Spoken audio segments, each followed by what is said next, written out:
Assalamualaikum warahmatullahi wabarakatuh guys, jumpa lagi bersama Anugrah 717. Jangan lupa dukungannya, subscribe, like, jempol, komennya, karena subscribe itu gratis guys. Para hadirin yang kami hormati, kalau semua ini setatan diri Rasul dalam Allah, Rasul memperbaiki umat di akhir zaman ini. Teman dari Allah dan Rasul dalam memperbaiki umat di akhir zaman ini. Termasuk Mbah Yai ini punya karakter derek dengan tanggung jawab dan berjuangnya. Beliau di kesempatan derek berjuang untuk umat dan masyarakat para hadirin. Beliau diberi suatu anugerah berupa salawat dan ajarannya. Dan ini oleh Allah disahkan Mbah Yai dan disahkan kita semua ini para pengamal wahidiyah para hadirin.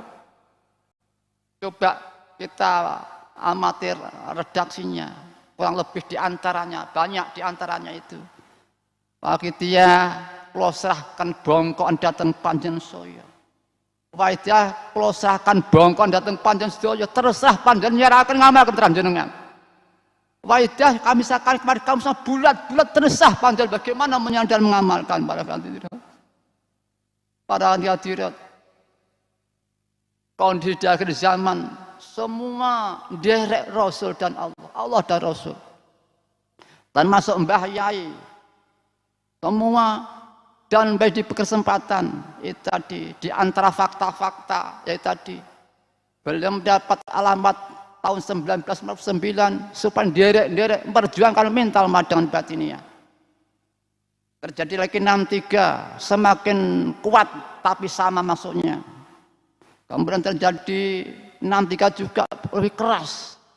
Begitu kerasnya sampai beliau dawuh pada waktu itu kula merasa terancam sampai kula gemetar sebodonipun menika. Pada waktu kondisi hati yang bergetar dengan tanggung jawab dan kasih sayang pada alam ini, berbahagialah manusia lahir wahidiyah pada hati. Mbah Yai dawuh dengan bahasa khas beliau. Tukang nggih kula samatan kula niki coret-coret. Sampai kok dados wah sholawat padahal mboten wonten kan ndamel sholawat. Allah meletakkan perjalanan wujudnya sholawat pada Mbah Yai. Beliau hanya fokus, tidak ada kelihatan kepada selain banyak Allah pada kondisi fokus itu, sehingga Allah meletakkan ketulusan pada beliau sampai ini yang dibutuhkan umat masyarakat diberikan oleh Allah lewat beliau para hadirin. Kemudian tadi perang matur Mbah Yai setelah peninggal saya ikut siapa Mbah Yai? Belum ikut, ya ikut wahidiyah. Lah kepada aku nggak ada kamu bingung para hadirin. Beliau Mbah Yai ikut Allah dan Rasulnya, menyintai kafatan linas sebagaimana Rasulullah SAW para hadirin. Dan berjuang untuk kafatan linas di samping alamin para hadirin.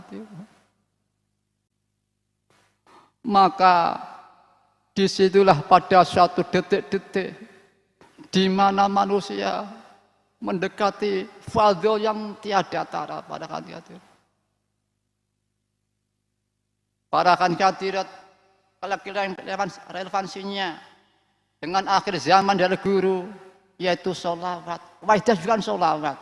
Semua sholat sama. Pasti diterima oleh Allah Subhanahu wa taala. Semua sholat sama. Dan alhamdulillah dengan hadir sholawat ini budaya sholawat semakin menyurak di tengah-tengah masyarakat.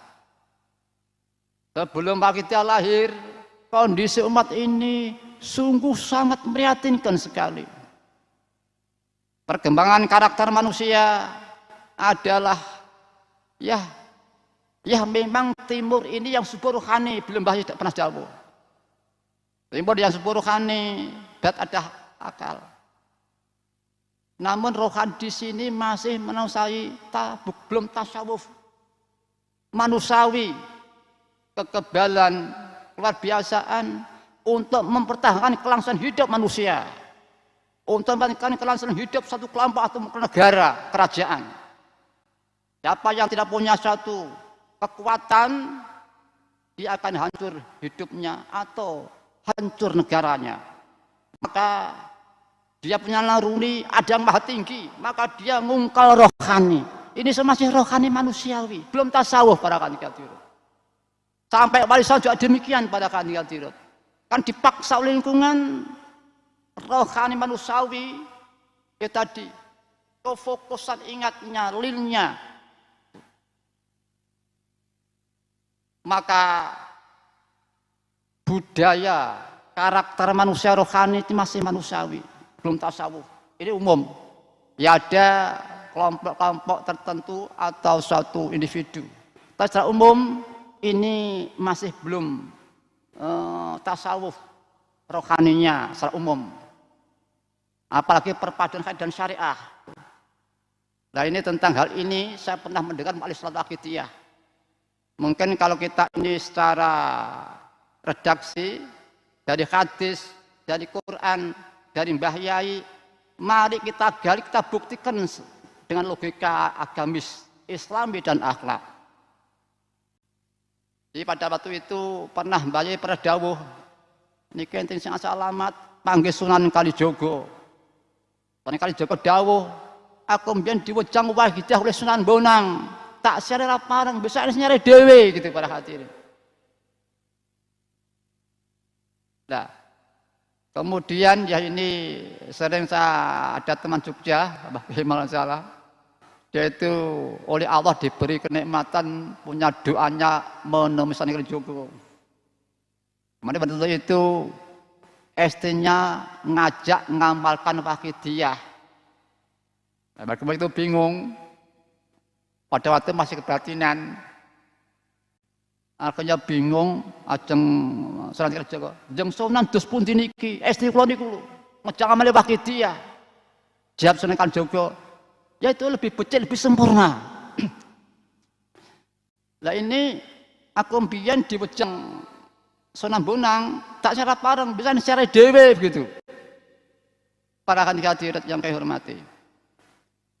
Mengapa pada itu belum waktunya?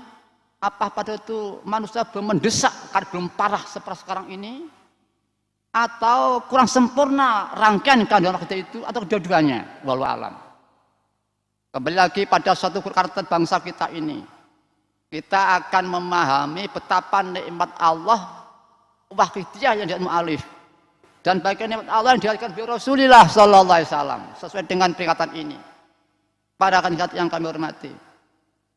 Pada waktu itu karakter bangsa kita itu ya rohani tapi masih manusiawi. Kemudian perjalanan rivalitas antar kerajaan, bahkan datanya Belanda dan Jepang, anugerah Allah kita diberi ilmu sosial atau politik. Kemudian 19 lebih ini kita mulai ada kemampuan ya sampai tiba organisasi terbentuk Nahdliyin dan sebagainya itu. Kemudian waktu merdeka ini masih bayang-bayang Belanda dan Jepang oleh kekuatan di atasnya mungkin stabilisator. Pada itu Belanda Jepang masih jajah. Tapi tidak ada di sini belum punya belum mengejar karakter kemampuan ketokohan. Ini secara umum tokoh-tokoh Islam ada tertentu seperti Diponegoro dan lain-lainnya. Tapi tokoh umum dari tokoh bawahan ini belum seitu, ya. Maka dari bawah bahkan sampai pada waktu merdeka ini Islam belum maju. 6 berapa belum maju. Pada waktu itu orang di kota itu yang dapat kudung orang wanita. Bahkan keluarga Bunyai pun tidak pakai kudung, keluarga Bunyai kecuali orang pondokan. Berarti belum maju sampai itu. Lah, kemudian bangsa kita, masyarakat ini belum memiliki itu. Nah, di situ yang ada sudah itu Allah ngirim komunis secara hakikat tauhid. Nah disinilah bayang kekuatan organisasi itu Islam tidak berkembang. Iya, ya mereka mengekspresikan kemampuannya, kebesarannya, keberaniannya, sehingga perkembangan Islam tetap kecil di bawah. Kemudian tahun Merdeka 49 ada suatu gerakan di Madiun. Kemudian ini akan mencapai gerakan nasional total. Pada waktu itu 65, sebetulnya itu belum diteruskan. Alhamdulillah 65 itu Wahidah lahir. Nah, di sini ini manusia ini ya alhamdulillah setelah Wahidah lahir ada suatu fondasi perjuangan yang terpadu dan syariah atau wahidiyah dan amalannya, ajarannya dan perjuangannya. Maka di alhamdulillah Allah memberi fadl yang besar.